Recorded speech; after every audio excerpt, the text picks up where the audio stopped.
Hello mga kakusina! Ako po ulit, si Ate Angel ng Kusina ni Angel, and for today's video, magluluto po tayo ng easy ulam recipe. So una, magpainit muna tayo dito ng butter. Pwede rin naman kayong gumamit ng margarine.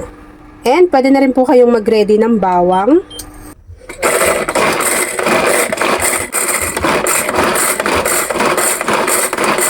Habang hinihintay po natin na mag-melt yung ating butter, ilagay na po natin yung nadurog nating garlic.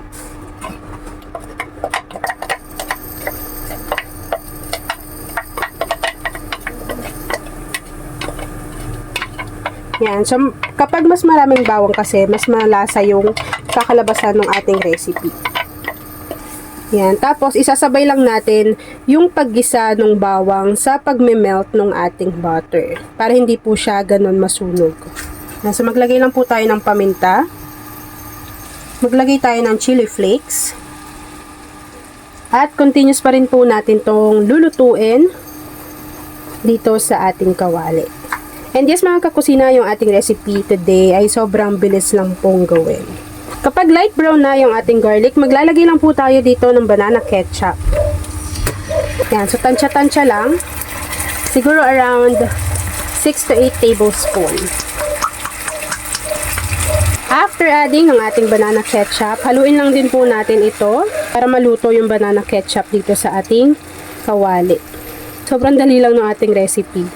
After po nating mahalo yung ating banana ketchup, maglagay lang tayo dito ng 1 cup ng Sprite. And lulutuin lang po natin yan hanggang sa medyo mag-simmer lang yung ating mixture, yung ating sauce dito sa ating kawali. Lalagay na rin po tayo dito ng asin. Grabe, sinusubukan ako ni Lord. Sumabog yung extension ko. Kapag kumulo na po yung sauce dyan sa ating kawali, ilagay na po natin yung ating hipon. So ito po ay nalinisan ko na at natanggalan ko na rin siya ng mga galamay, pati yung dun sa likod niya. Lutuin lang po natin yung ating hipon, mga 3 minutes, tapos makikita ninyo na magiging kulay orange na yung kanyang kulay. Pwede kayong maglagay ng mais dito, kaya lang wala akong mais, so hindi na tayo maglalagay. Hayaan lang natin kumapit yung ating sauce dito sa ating hipon.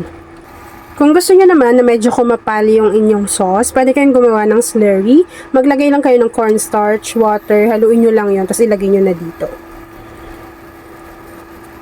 At ayan na nga mga kakusina, kapag medyo kumapal na po yung consistency ng ating sauce at nakita ninyo na kulay orange na lahat ng ating shrimp, meaning pwede na po natin tong i-enjoy. At ayan na nga mga kakusina, tapos na po ang ating chili buttered shrimp. Kung nagustuhan mo yung ating video, please like and share this video. At kung hindi ka pa nakakapag-subscribe sa ating YouTube channel na Kusina ni Angel, please click subscribe button, click mo na yung notification bell, click all para lagi kang updated sa bawat ina-upload kong mga videos. Yun lang mga kakusina. Thanks for watching and enjoy this video.